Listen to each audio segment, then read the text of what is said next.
Well, thanks for joining us today at our weekly Thursday update. Today we've got a special guest, Paul Riedl from River Run. We're going to be talking specifically and a lot about cybersecurity and cybersecurity practices. So buckle up. This is going to be a little bit longer presentation than the normal 15-minute update. We're not going to talk too much about the markets, but good news, we're going to save most of that for our quarterly outlook next week. With that, thanks for coming, Paul. I'm excited to be here. Give you a short intro. Okay, Is that all right? that's good. So, Paul, you're one of the founding members of River Run, a managed IT service company out of Glendale. Correct. You went to Marquette High and Marquette University. I did. You've been in Mequon forever, and starting out in Waquanago and East Troy doing copiers. Yep. And then you became the CEO of River Run back in '97. Yes. So, short stint since then. Right. It's a couple years. A few years. And then you've seen the firm over that time grow from what, 12 people to how many do you have now? 77. Yeah, that seems like a few more. And then other than that, you're out playing soccer, hanging out on the lake, and talking about cybersecurity. As we joke, you're the evangelist. Right. We talk about cybersecurity till we're blue in the face. I'll be honest, I've actually watched Paul go blue in the face talking about this. So with that, I'm gonna have you start talking about have you go through a presentation. Sounds great. This is a presentation for the audience. So if you do have questions, please send them in right away, and if we can talk about them during that section, that would be fantastic. So let's keep it going, because I want to make sure we're covering things that are important to you all. Yes, we will get live questions here as they come in. Excellent. So the topic is keeping yourself safe with solid cybersecurity practices. And so one of the things that we want to make sure that we're doing is we want to make sure that we're thinking about how do we keep ourselves safe and who are we learning from. And so just to give you a little bit of insight as far as who's River Run, we're what we call a managed services provider. So we work with small and mid-sized businesses. We've been in business for 31 years, and in that time we're being a leader in the secure IT services. And we throw that word secure in there because that's the biggest part about IT. We have to make sure we keep the team, everybody secure. It says on this slide we've got 75, but we're up to 77 members of the team right now. And we provide the managed services for over 300 small and mid-sized businesses. This presentation is going to be geared for the individual though. It's not geared as much towards businesses. So if you have any additional questions about how you protect your businesses, please let me know with that. One of the important pieces that we have here too is our mission, and it's helping our people, our clients, and our community achieve meaningful results. And the way that we go about doing that is we learn, we spend time with, we have interaction with, we do these type of webinars so that we can really get the word out and help our people, our clients, and our communities. So hitting the topic, what is cybersecurity? The cybersecurity, it's the secure and responsible use of information and communication technology. It's being responsible for your information by keeping the information secure, and the last piece is backed up. The backup is a big part of any cybersecurity plan for an individual or for a business. We're also going to talk about artificial intelligence. That's that AI piece. That's something that's very important. It's it's a big part of cybersecurity. And so the AI, the definition of that is the ability of machines to mimic human cognitive functions, such as data gathering, learning, pattern recognition, problem solving, and that allows the machine to take logical action. So as we all know, we've heard about this chat GPT. We put in some parameters and it gathers all this information, and then it comes up with what it thinks we're looking for. And so that's where it comes up with this logical action. And so AI is infiltrating through lots of different aspects of the IT world, and especially with regards to security. So one of the big questions that people ask is, who is accountable for cybersecurity? And I have a very simple answer to that, and that's you are. You've got to ask the questions. You've got to make sure that you have the right things in place in order to keep yourself cyber safe. And so this presentation is designed to help give you the tools, give you some ideas, give you the questions to ask to make sure that you are safe. So when we do kind of a reset and we look at cybersecurity, I equate it to basically protecting your home. If you think about it, years and years ago, I was able to drive into my driveway, throw the keys on the car for the car on the floor of the car so I wouldn't lose them, and walk into the unlocked house and be able to just function in that manner. Very, very convenient. Well, then I started taking the keys out of the car, and then I started locking the front door, and then I bought a different lock system, and then I put cameras in, and then I put an alarm system on, and then we bought a big dog, and we increased the security, and that's over the last 30 years. Well, if we look at the same thing with keeping ourselves secure in the digital format or the digital world, that's been really compressed. And so that 30-year time span that we had protecting our homes, it's different now in the time span with regards to cybersecurity because of COVID, because people are wanting to work from home and things along that line. So there's a lot of differences that are causing us to really move fast with regards to cybersecurity. So talking about the current state of cybersecurity, one of the trends is that attacks are more successful. So if you look at some of the statistics, and anybody could just go online and find tons of statistics about the types of attack, but some of the pertinent ones are 73% of organizations have experienced a successful ransomware attack in the past 12 months. That's just an incredible number, and it's just gonna keep getting worse until we keep putting the proper things in place to keep ourselves safe.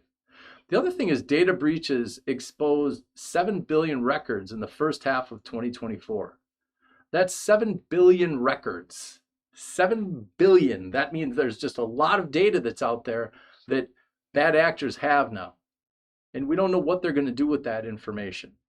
The other thing that was interesting, and I know JJ and I talked about this, is that 50% of the US credit card holders have been compromised or have had experienced fraud, and that 45% of them have experienced fraud multiple times. I can't believe it's only 50%. And that's what you said. So it seems, I don't know anybody that hasn't had credit card fraud. Right. At some point, been issued new cards. Yep. And you're right about the attacks. I know we just got a question coming in from the Zoom chat, which anybody's allowed to ask questions there. One of the key things was, we're seeing fake UPS links. We're seeing fake DocuSigns. What the question was specifically is what kinds of fraud are we seeing? The answer is it's more and varied than it's ever been. This isn't all the Nigerian prince scam. Correct. Over and over and over again. They're coming up with all sorts of ways, and we see it, frankly, from our side and from the client standpoint. That fake UPS thing, I don't think I go more than a couple of days without getting another one of those texts. Do you want to sign into your credentials to pick up a UPS at your front door? No. Right. And it is actually funny because just this morning I was in a meeting and I got in a emergency text from somebody from our office saying, "Did you send this to me?" And it was a text that went to her asking her, if she could do something for us. And so she was, again, very diligent, and she made sure that it was indeed from me and it was not from me. So it's one of those things we have to be very conscious of. And then the credit card holders, again, in this scenario, there's just a ton of fraud that does occur, and so we want to make sure we're taking care of ourselves by asking more questions. Absolutely. So another trend that bad actors want more. They want your personal data. They want business data. So if we start looking at the type of personal data that they're looking for, they're obviously wanting credit card information. Talking about this previous slide, they want personal medical information. Information about you and your medical situation. Personal identifiable information. Again, social security numbers, your driver's license, anything that helps the bad actors designate that's you. We want to make sure we're keeping that safe, but that's what they're working to gather. Bank account information, they're obviously looking for that to see if they can get into our accounts. And then service accounts as well, Amazon, PayPal. And these things are linked together so that it's advantageous for us to make sure that we are keeping each one of these areas secure so that we're not exposing one that allows the bad actors to get into another. When we look on the business side, they're looking for employee client information. They're looking for proprietary information about your business, intellectual property. Do you have any formulas? Do you have anything that gives you a competitive advantage? They're looking for that type of information. They're also looking for files. And then just basic access to your system to be able to just kind of wander around and see what they like, gather what they want. They also want to create business disruption, and that's where it's not necessarily bad actors just looking to do that, that's wanting to make some money. There's some organizations out there that all they're wanting to do is just create disruption in the business world. There are some state-sponsored groups that their job is to just get into companies in the U.S. and just cause disruption, and that's foreign groups are doing that. And so that's one of the things we've got to make sure that we're protecting against. They want to create chaos. And then hacktivism, and that's where they want to prove a point or they want to be activists, and they use hacking to be able to do that. Paul, you're talking about business. One of the things I know you've used this example, and I think it's a great one, is use the Wile E. Coyote example. Yes. And if you remember those old Wile E. Coyote examples, there was them and the sheepdog. They go and they punch in, they punch out. What's interesting is these aren't, talk about hacktivism. This isn't one person in their basement by themselves. These are businesses now. Right. That's how much this has expanded. This isn't one person with ChatGPT. This is whole groups of people with HR departments trying to hack in to other people. Right. I mean, it's state sponsored. These people have pensions. Yeah, to go around and do this. That's Yes. how different this has become. And to your example is when you talk to attorneys and groups as they're talking to the hackers, they know who these people are. They've Correct. talked to them enough times. They'll tell you their reputation. Yep. How will they handle themselves inside of the space? And to me, that's just wild. This isn't one off. This is an organized system now.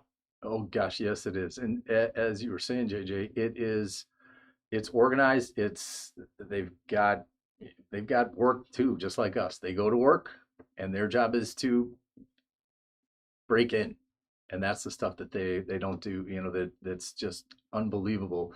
That's how they can make their living. So we'll talk about some of the other things some of the other trends, and that's one of the pieces, and this will tie in a lot with what JJ was talking about, is that security is an ever-moving target.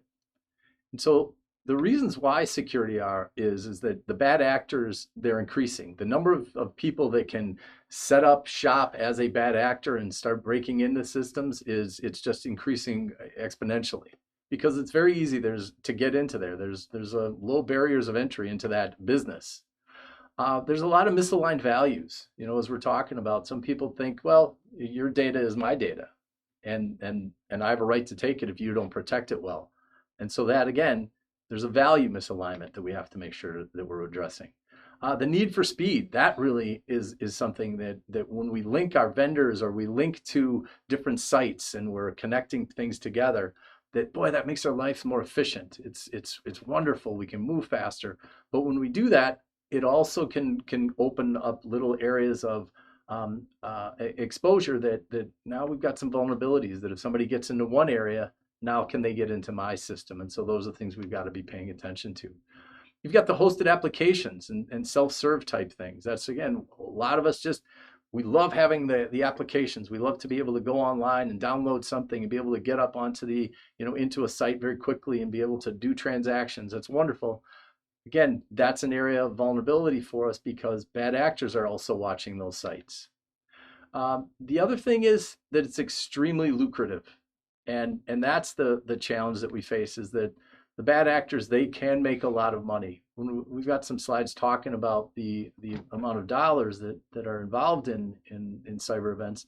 But that's the type of stuff that it's so lucrative, and they use Bitcoin to make the transaction happen because it's hard to trace and it's hard to pull money back if you find the bad actors. So that's one of the things that we've got to figure out a way to not make it so lucrative. The last piece is just the international business, and that's because, again, we're not just staying inside of Milwaukee or inside of Wisconsin or inside of the United States. It's there's business that we're doing, and we're ordering things. We're getting things shipped from overseas directly to us, and boy, it gets there very quickly. Well, the international business is wonderful, but there's different requirements and different levels of security in different parts of the world. The last thing is the different types of tools. There's more advanced tools coming, and that ties in with that AI that we were talking about. There's different creative types of attacks. We actually had a friend of ours who the wife Nancy, she received a phone call while she was driving, and the person said, "Pull over right now." And she said, well, why? It's about your daughter. She's okay right now, but you need to understand what's happening. And so she pulled over, and she again was flustered. Obviously, she wants to take care of her daughter. Well, the person said, well, we have your daughter. We've kidnapped her because she saw something she shouldn't have seen. She was taking pictures, and we now have her, and we want to make a little money off of this. So we want you to go to the bank, get some money, and away we go. And while this is happening in the background, that she's hearing, "Mom, mom, help me, help me, mom, mom, do what they say." And that was obviously shocking for her as well. So she went to the bank. Good news is that the teller was very conscious and conscientious, I should say. Yes, she was awake. And while she was doing working the transaction, she asked what was going on and what was happening. And Nancy was able to slide a document across her page saying, my daughter's been kidnapped. I need ransom. And so they had proper training to how to handle this situation. Long of the story was that her daughter was at home safe and sound, but the bad actress had convinced her not to pick up the phone and call and find out where her daughter was because they were monitoring everything. And so that's a big part to it. It's these creative attacks that we have to be aware of as well, as bad actors are trying to get different information. Well, and you don't know what's out there. You use the example of people's grandkids. We already see scams where people try to call and pretend to be the grandkids. With the use of AI, they can probably find that kid's TikTok and mimic their voice. Yep. All right, we've watched people create deep fakes and trick their own families into giving them important information. It's scary how actually easy it is to do. Right. And it's one of those reasons we talk about security. Security should be at minimum face to face, but clients sometimes ask us why we have to call them back quick on a wire or confirm something. It's because we want to be absolutely sure that it's you, and we also ask you questions only you would know. We don't ask you generic questions. We want to know who these people are, and sometimes you're right. It's taking that time, yep, that extra second, and we know it's a pain, but the number of times we've seen attempts, especially wire fraud at the last second, in real estate transactions, we see it attempted all the time. Yeah, and that's the piece, is that we have to practice being secure. We have to, how are we going to react to different situations like that creative attacks? And that's one of the things that it's a concern. It's kind of like the fire drills. We practice fire drills as kids. We practice tornado drills when we were in school. Well, we have to practice how are we going to react if somebody calls and says there's something serious going on. Our kids are in jail, or our kids have been kidnapped. How do we react in those situations so that we're not giving the bad actors information that they shouldn't have? So that's just some of the tricks with the creative part. Now, if we start looking at some of the new tools, when we start looking at the AI tool, because one of the concepts is that, or the pieces that, boy, AI is new and it's fresh. Well, actually, AI started in the 50s. And so as we look at that, that's when it first came out, and that's about the time when the internet was out, that World Wide Web, that was starting to come out there. So start looking then at machine learning, and that came in 1997, and that's again an advancement in AI. AI has been a part of security for years and years and years. And so now it's again becoming the deep learning with the AI. And that's again talking about, are the machines gathering this information? Are they able to process it, put it into the right buckets so that it can be utilized? And so the latest is the generative AI. And this is what we're all experiencing with the ChatGPT, that it makes it very common for everybody to use it. It's a common tool now. And along with the benefits of this generative AI, there's also the bad parts about it. And so those are the things that we have to look at, because bad actors are utilizing this generative AI to create spoof emails and things like that. But on the security side, we're using AI and have been using it for years and years to help thwart the attacks that the bad actors are putting forward.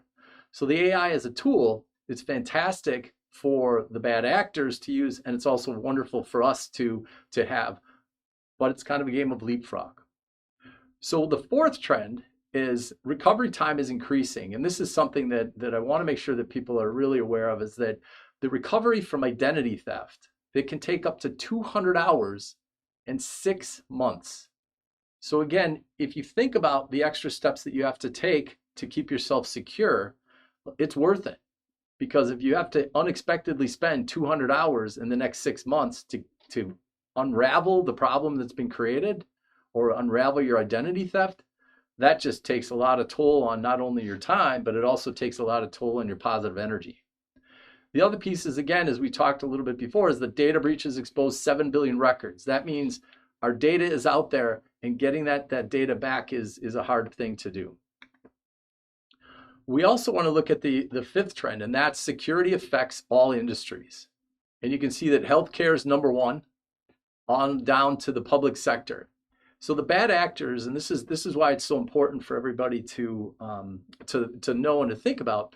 The bad actors aren't saying, "Oh, this is my target market. I'm only going to be in this industry." No, they're looking at a lot of different industries. They're looking for the ones that have the most the vulnerable, and they're also saying, boy, oh boy, this one's going to make me the most money. So again, if you look at the healthcare, they're going in really hard in that because there's a lot of payouts in the healthcare world to keep or return the data that's been taken.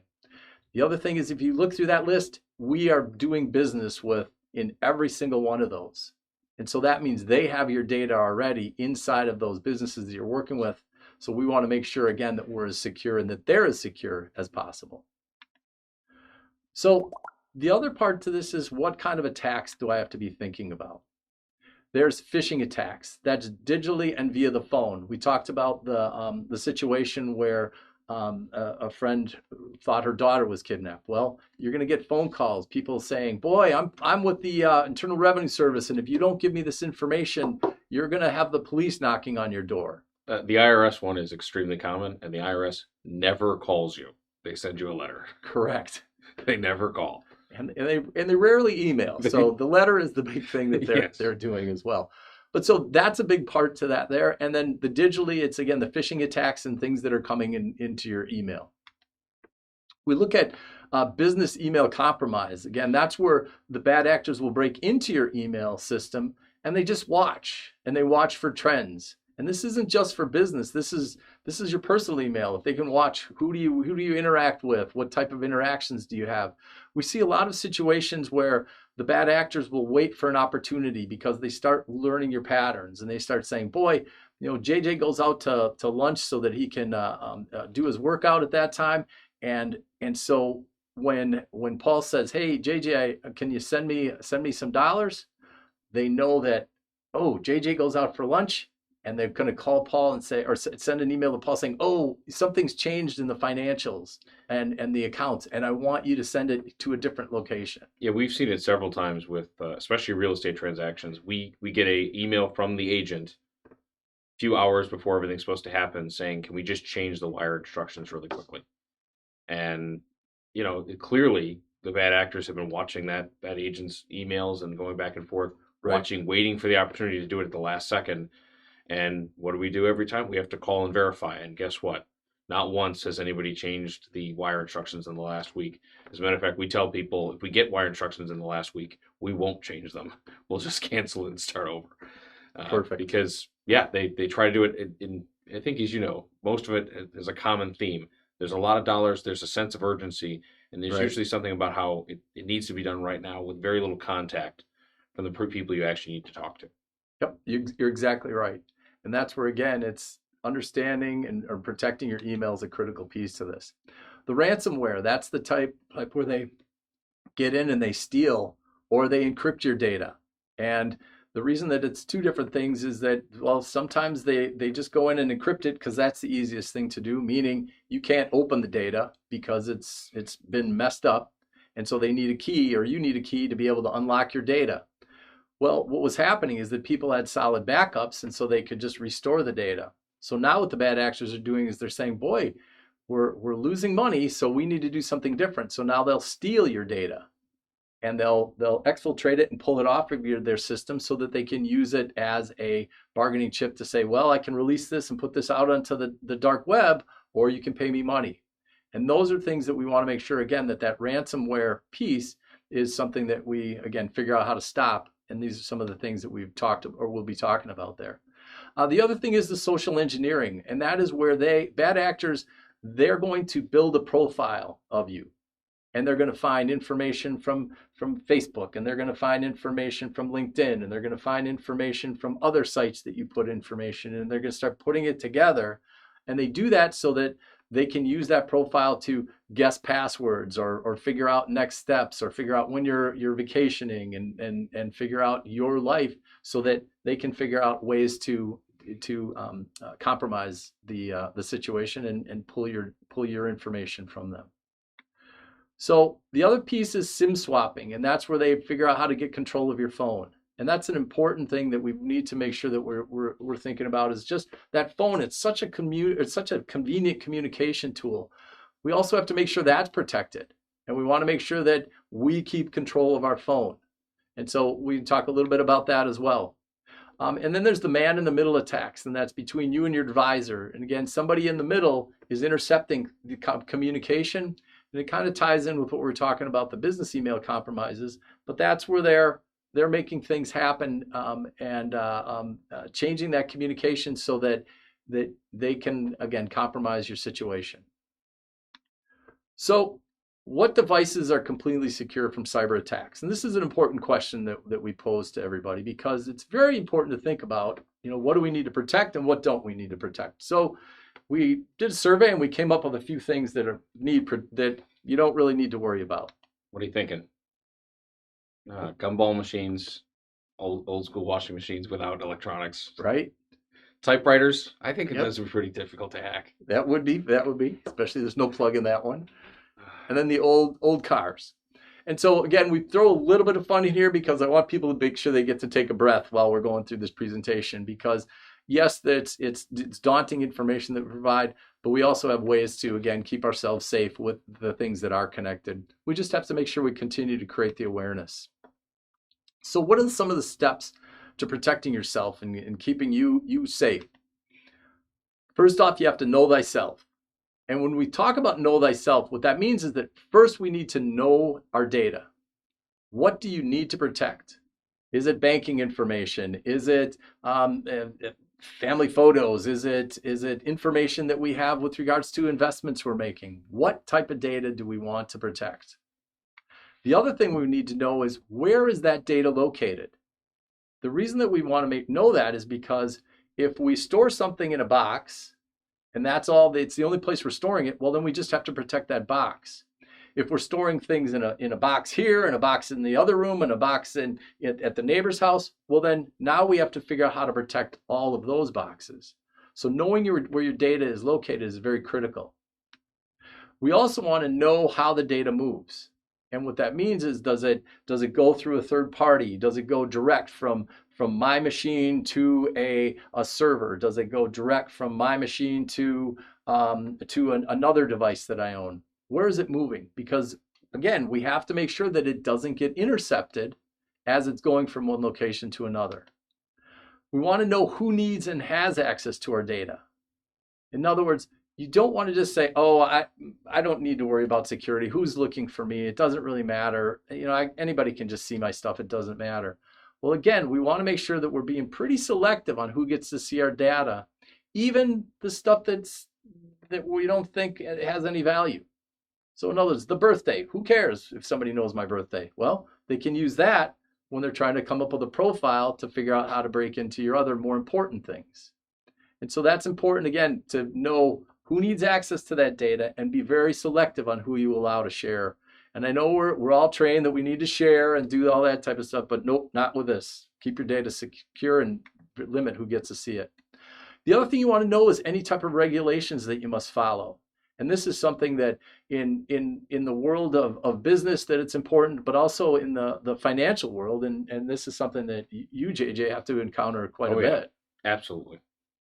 So again, it's what type of, what kind of regulations are you seeing or that you have to make sure that you're following? I mean, I know there's a ton, but what are some of the top couple that you deal with? Oh, we have to encrypt people's social security numbers. One of the things we don't do is we never take social security numbers via email if we can avoid it. When we do send information with highly confidential pieces to it, we try to encrypt it as often as possible. And we, one of the questions we have for clients, I'll just email it to you. Let's call and have a conversation if we can. Right. Let's try to keep this data as secure as possible, because that email could be intercepted, and we've seen it, as you talked about those advisor attacks. where we've sent clients emails and we get odd responses back, and it's always like, "Hey, can you just send me money from that account?" Well, that's a weird response. And then we call the client, Yep. found out they don't have a response for me, and that email was automatically forwarded to an outside email address they don't know anything about. Right. Yeah, that means their email was compromised, and somebody's been waiting and watching, looking for that opportunity to try to play middleman. Yep. So no, we're always constantly trying to make sure we have that real contact with people to make sure we have the real answer. Right. Because you've probably seen it. I'm over in Europe and my phone doesn't work anymore. And right now, can you please send me some money? And of course, you're thinking your phone doesn't work. Where are you sending this from? Yep. But And that's it. You got to keep logic going on, definitely, especially with looking at regulations. The other thing is, again, be suspicious. And that's where, endlessly suspicious. Yep. Endlessly suspicious. I think I'll add that to the slide because that's important to make sure that we are being suspicious and just it's sad to say, but we have to keep ourselves safe. Oh yeah, we've seen fake DocuSigns, fake credit card bills, fake everything. And usually, if you're suspicious enough, you find a couple of things. One is that there's always an error in there somewhere. Right. Which, by the way, as you talked about, AI is making so that there's less and less of those errors, so they're harder and harder to spot. Yep, that's true. So when we start looking at what are the must-haves with regards to tools and with regards to planning and training for you as an individual, the first thing that we want to do is we want to make sure that we have endpoint detection and response, EDR. And that's one example of that is Microsoft's Defender. So that's the software, in essence, that's on your devices. And that software is monitoring what's happening on that devices, and it's working to protect you from somebody putting a bad application on there that's gonna cause a ransom situation. The endpoint detection response, it's kind of like the old antivirus software that we used to have. Well, this is more advanced. It has AI built into it. It's not a rules-based system where the old systems were rules. In other words, it said, well, if it has these type of viruses on my system, then don't let it happen. This now has the ability to learn on the fly. It's watching for patterns. And then it also has the ability to say, okay, let's stop this activity and let's alert somebody so that we can take action. The second piece is multi-factor authentication.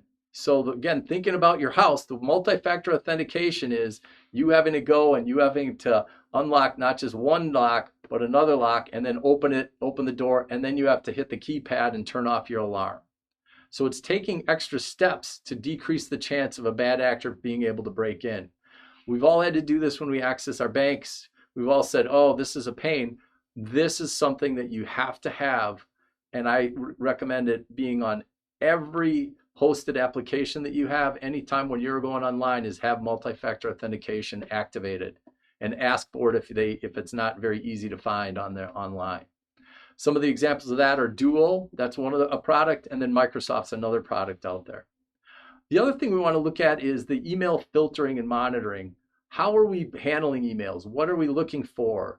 We talked about the somebody sitting in our email email box and watching our patterns. Well, we've got to make sure that's protected, but we also want to monitor the emails that are going back and forth just to make sure that the emails isn't carrying something that I could inadvertently click on. We want to make sure that we're watching that on a regular basis. The other thing that we need, and it doesn't matter, again, what type of machine, where you're storing data, you have to have some type of a hosted backup. You want to have your data away from your computer or computer system, and you want to make sure that data is encrypted right off the bat, because that, again, if somebody breaks into your backup, they can't do anything with the data that's there. You want to make sure that it's air gapped, again, separate from your system. And those are two of the big pieces that we want to make sure that we have with the hosted backup. We also want to, and we've all had experienced this, is the strong passwords and we recommend using a password manager. And so what a password manager is that it's let's call it a database where it stores all of your passwords. And those passwords are encrypted in that database manager. And it makes it easier for you to have more complex passwords, but use this password manager to activate or to access the different sites that you have to get to. So it keeps things in a tighter area. And then you also want that password manager to have the ability to generate passwords for you, because you could say, oh, I'm going to come up with a very complex password.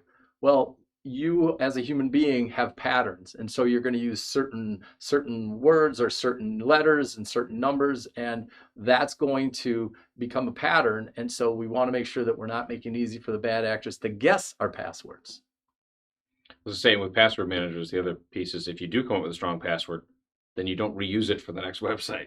So That's when exactly somebody else right. gets it, they don't give them the password to all of them, right? That's exactly right. Oh, yes. Oh, yeah. So the last piece as far as a tool, and that's what we call a security operations center. The days of IT where it's just like, oh, I got a guy. Those days are gone. Even at River Run, I can't say, oh, I got a guy. I have a team of people that are handling and monitoring security. And so the Security Operations Center is the group that they're just watching the tools, the security tools that are in place. They're watching for trends in the world as far as are there other vulnerabilities that are going to be known on my systems. And so a Security Operations Center used to be something that Fortune 500 companies could only afford. Well, they're bringing that down and those services down for small businesses and for individuals to incorporate into their security plan. And again, what it is just a group that's watching the tools, watching the security 365 days a year and keeping an eye on it 24/7. Quick question. I know this we're not quite there yet, but one of the questions that came in was, what is the dark web exactly, and how does it play in to this from a security impact standpoint? So that's a great question. The dark web is this area where you can't go on Google and say, "Oh, search, please show me the dark web." The dark web has secret doors that you have to know where they are and then know how to open a lot of those doors. And so, how does it play into this? There's a lot of bad actors that know where those doors are. And then behind those doors, that's where they have a lot of the hacking tools and the services that bad actors can start up their bad actor business by utilizing these tools in the dark web. The other thing is the dark web is a storage area for a lot of our information. You'll get alerts saying, "Oh, your information is now in the dark web." I'm sad to say, but my information's out there. Everybody's information is out in the dark web, and some part of our information is there. And so our objective is to, again, figure out how not to put more data out there, because the data that's out there in the dark web, we can't go in and find it and clean it up very easily. Now I say very easily, but I haven't found anybody that can do it and say, "Yep, I got all your data." Well, and with the dark web, as you just mentioned, people can go on there. If you know the right back doors, you can go in, buy a service, buy a subscription service, give people a cut to use their tools to be more sophisticated in your hacking efforts, and at the same time, buy a bunch of people's data. And even from reputable companies and data brokers that are out there, you could buy a whole list of people that are most susceptible to certain types of scams. That's available online for people. So if we talked about before, it's not just one person sitting around anymore. The reason it's not one person sitting around anymore is because it's so lucrative. You would want to have a team of people, and that is correct. Yeah, you can start a business hacking away, this afternoon, which is really kind of scary to think about. Oh yeah, especially if you know which door in the dark web to open up, and that's what we want to make sure that we're just figuring out how not to put more data out there. So when we start looking at planning and training, one of the big things that we recommend having, and this is for businesses, but it's also for individuals, is the incident response plan.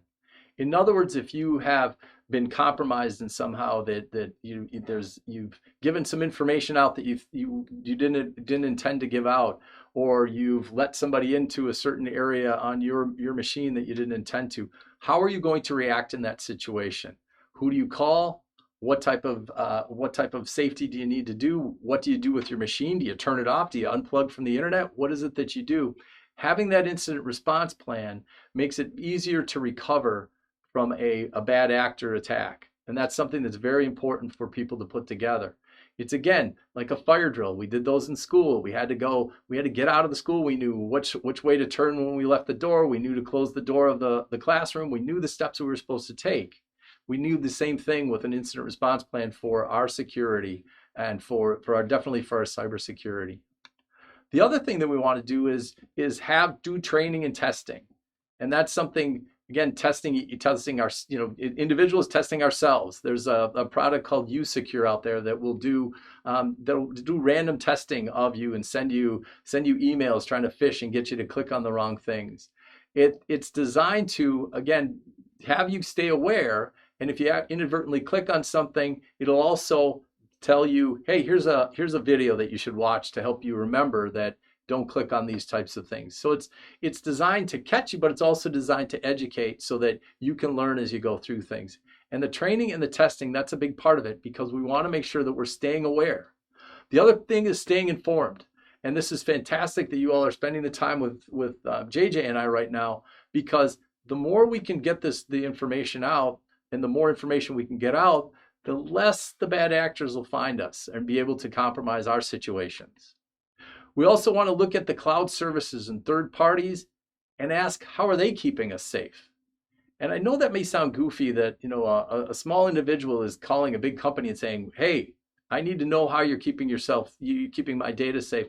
But the more of us that start calling and requiring that, the better, because that's going to make sure that's going to help drive them saying, okay, our clients, our customers want this. That's what happens. That's why we get a lot of, you'll get a lot of forms, especially in the financial world, about how are they're protecting your data. Where is it stored? How is it being protected? How are they protecting themselves? And that's just important information to have, and for you to just keep asking those questions, because the more we ask questions, the more aware we are, the more those companies are going to take it seriously. Yeah, and additionally, with the planning and training, as you said before about keeping yourself safe, that's the best defense. And part of it is also being obvious that you're doing everything you can. I know this is funny. This goes back a number of years, but they talked about the club was always more effective than the LoJack system. Sure. Because you only found out about the LoJack system after your car was stolen. The club, yep. If you saw the club and your burglar, you just moved to the next car. Right. The club helped you. It didn't help everybody. LoJack was ultimately better for everybody, because eventually it became obvious that, with enough cars having them, it was harder and harder to do that. But the club was kind of what you want to have now. You want to show that you are doing everything you can to protect your data, because then they might move on to the next person that's an easier target. Yep, that's perfect. And that's the thing, as far as you want to make sure, though, that where you're keeping your data, that they're taking the same thought process and keeping your data safe there. Some additional safety tips that you can take today, and this is, again, we want to make sure we're creating value for you all. So what else should you be thinking about? So with regards to your email safety, confirm the email senders. Make sure that it's coming from who you think it's coming from. And that's where we put the word hover there, that you hover over the address where it's coming from, and you can see, is it really coming from Paul, or is it coming from badactor.com? And so you want to make sure that you're hovering there. You don't want to click on links in email. Again, your banks most of them are not saying, hey, click on this link and check your account. You don't want to do that. You don't want to take the easy route of clicking on an account, and you don't want to take the easy way of use this 800 phone number to make the phone call. If it's in the email, just go and utilize the things that you know are legitimate. In other words, you know that you have that 800 number somewhere to make the phone call. You know that you have another link that you know is secured to get to seeing your data. It's very important not to click on links in email. The other thing is, and this is very hard for me as well, is delete unnecessary and deleted email.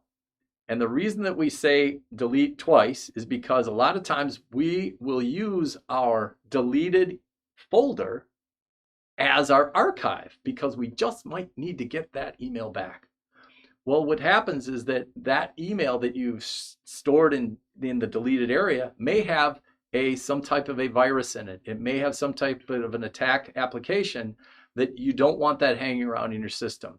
So it's good to really clean out old emails that are in your deleted email file. That's not that's not where you should archive. Delete that, get that clean, keep that clean. And then also delete any unnecessary emails. Don't do the old, I'll take a look at this later. I'll work on this later. Let's get this off the system, because again, a clean email system makes it harder for bad actors to compromise your system. The other thing is that you want to activate email monitoring. And this is that security operations center that we're talking about, watching the emails that are going back and forth, making sure that you're keeping yourself protected. We also then look at using secure email when sending personal information. And that's something that making sure that as you're moving social security numbers, banking information, that you are utilizing a secured email system.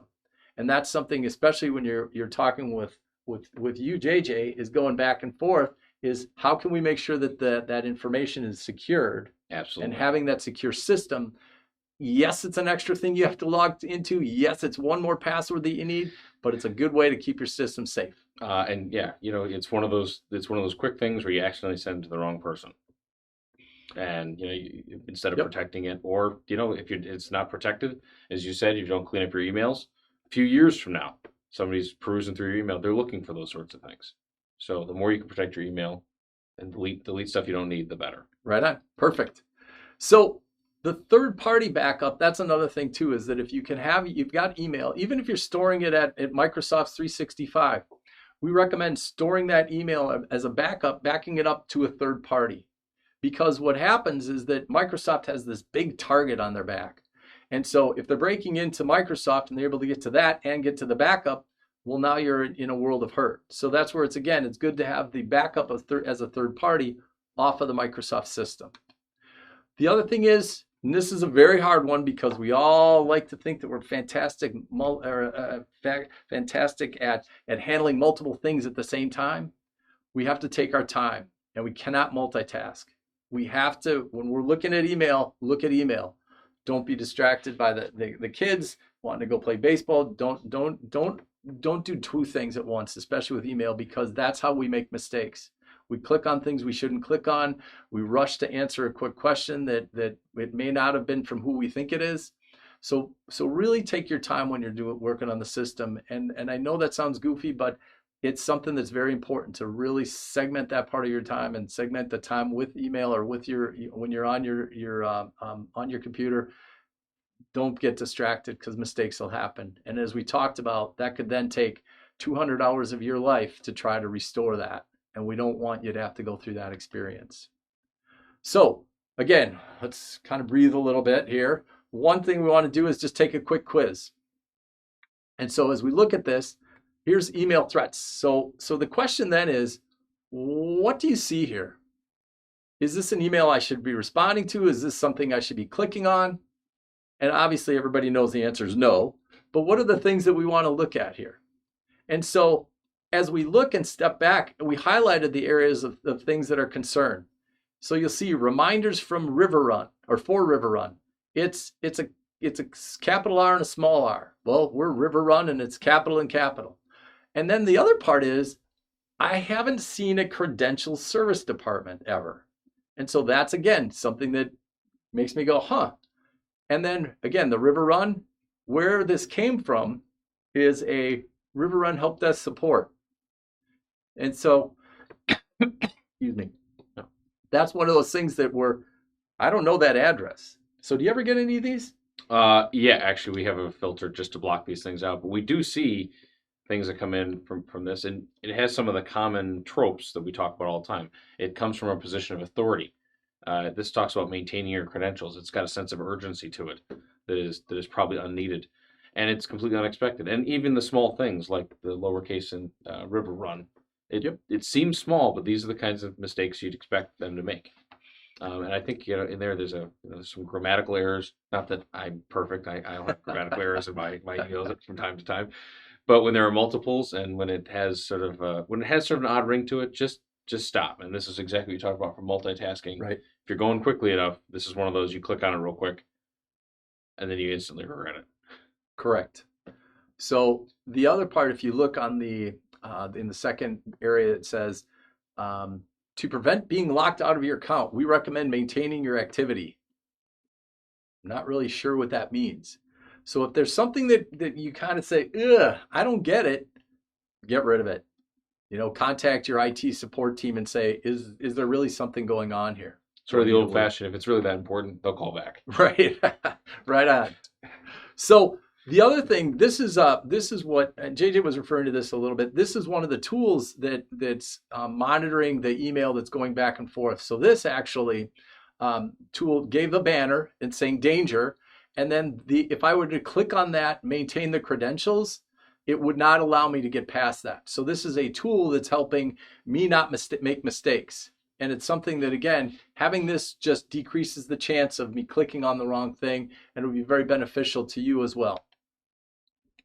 Here's another one. This is one that came out. I received this 3 days ago, and this is from. It looks like it's from Google. Yep, we do a lot of stuff with Google. I better pay attention to this. Well, as I start peeling back the onion and I start being very selective on what I'm going to do, I see that, oh, it's not Google as an OO, there's a zero in there. I also like how it's at gooleg.com. Yeah. Close enough that if you're not looking closely, it's easy to miss. And that's why it's very important that you take time when you're reading the emails. And if you don't have the tendency to delete first, then you've got to make sure that you're going to be very selective and take a look at these things, especially when you're seeing these suspicious activity on your account and a very convenient way to sign in and change your password here and do all those things. We don't want to fall victims to those. The other one, this one is my favorite, and this one I've had for a while. And if you take a quick look, I'll show why it's my favorite in a second. But I'll give you a minute to just take, or not a minute, but a couple seconds here to take a look at it and see what you think, why it's my favorite. JJ, do you have any ideas why it might be my favorite? I mean, I'm starting to see so many mistakes as I look at it. Oh. But I also like the fact that it's from you to you. Yep, it's from me. And I got to tell you, I may forget things every once in a while, but I don't forget when I've asked myself to do something. So if we look, it's from me and it's to me. So there's a few things to think about too, as far as it's again, looking at where it's coming from, looking at the grammar, the punctuation, things like that. But the other thing is, if you look at the last part there where it says regards, that is something I never do as a closing when I'm doing finishing up an email. I never say regards. And so it's important to be very, very purposeful with when you communicate. How do you end emails? Is it just your name and that's it? Do you put sincerely? Do you put, have a great day? What is it? And to keep it very consistent, because then people will know, oh, wait a minute. Paul doesn't say regards. He says, have a great day. So those are the types of things that you want to make sure that, again, a little tricks as far as keeping yourself safe in that regards. No, and I noticed, see, you just said regards now. I did. Got me. But one of the things I noticed, this one didn't have, the previous two had, is about those links about changing your passwords.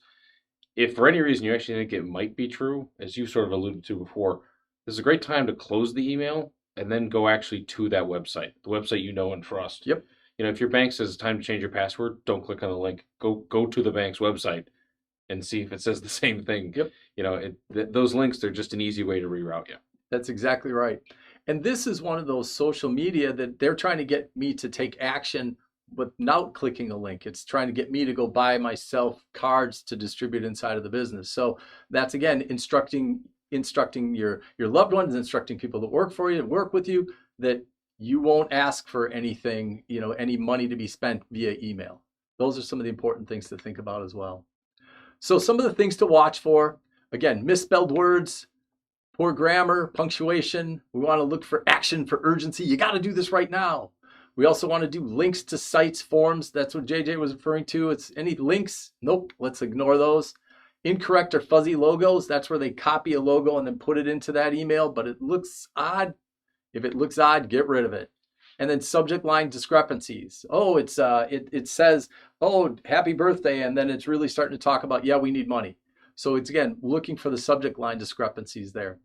So when we look for some other tips, that's with physical device security. In other words, your workstations, your laptops, phones.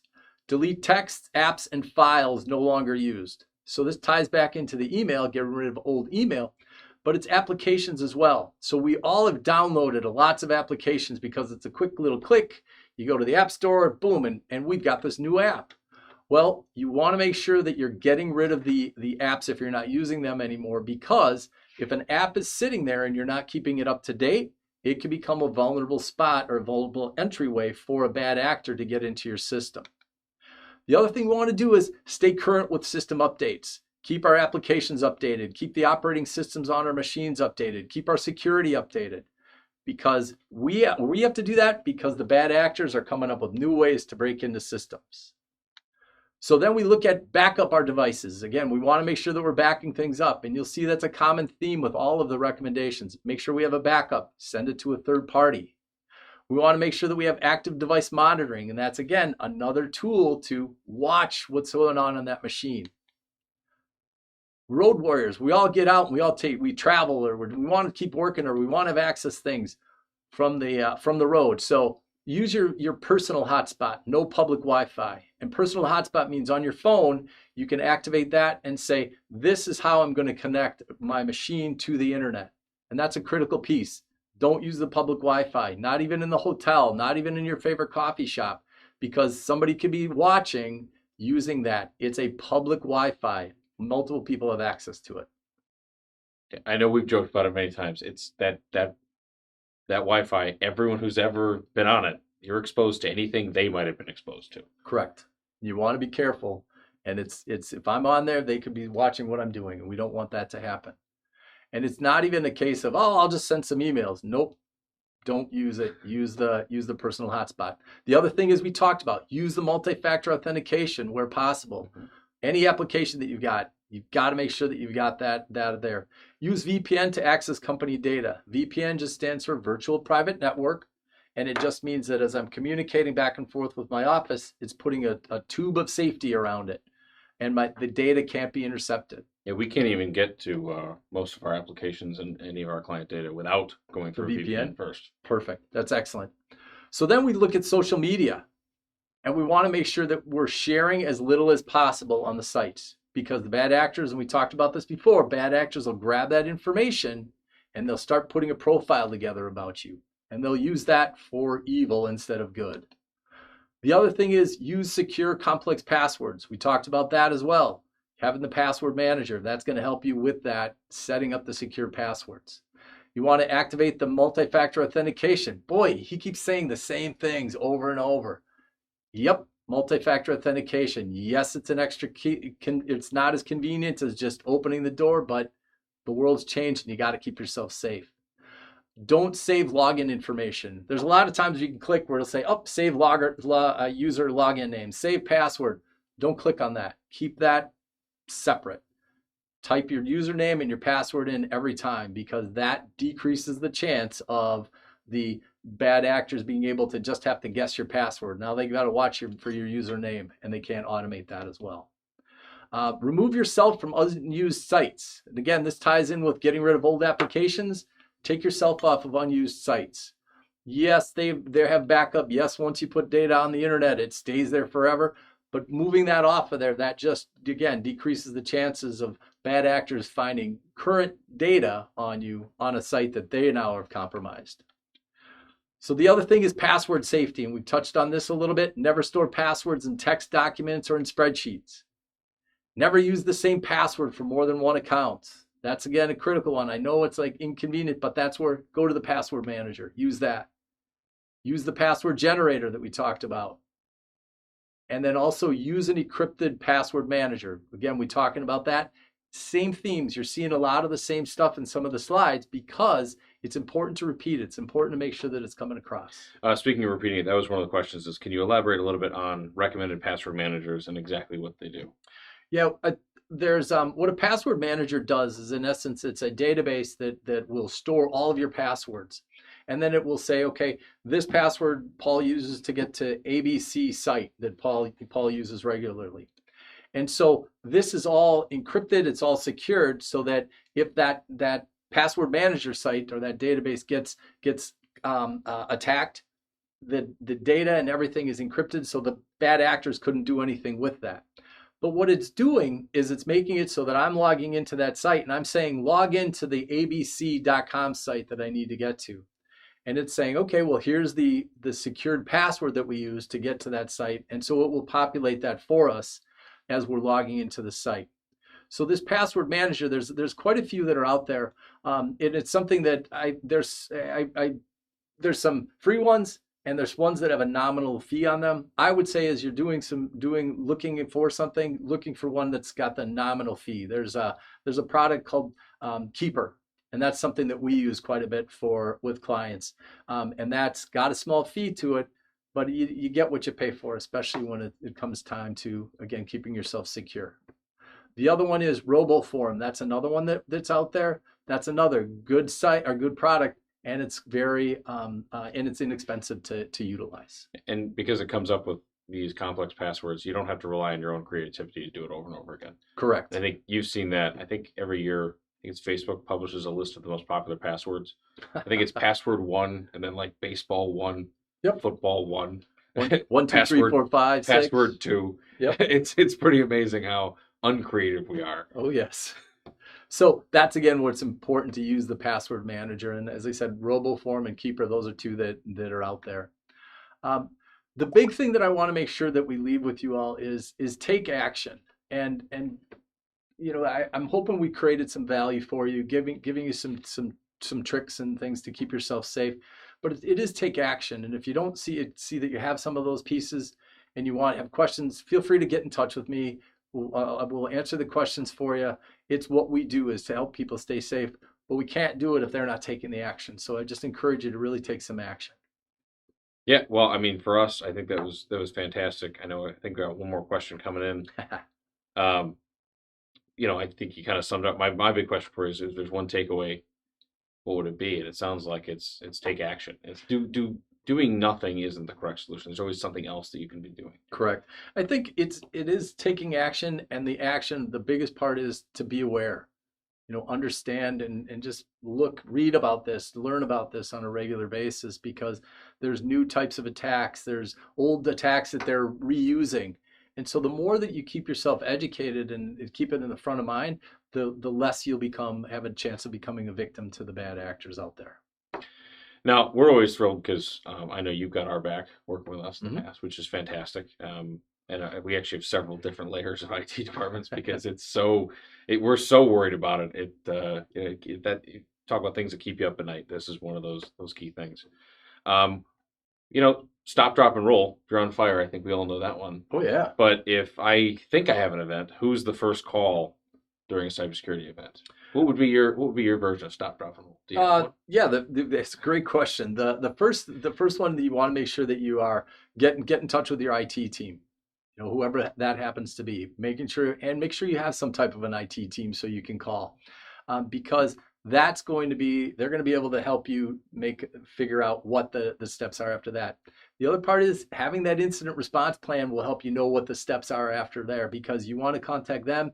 You need to get your insurance companies involved in this situation. They need to get their team involved with that. And unfortunately, a lot of times it involves another security firm, and it involves attorneys, and it can involve a PR person, depending on if this is a business or individuals. So there's a lot of people that get involved in that situation. So the stop, drop, and roll is call your IT team, figure out what the next step is. Do you have a security event really going on, or is it just a scare? And so it's really important to understand that part.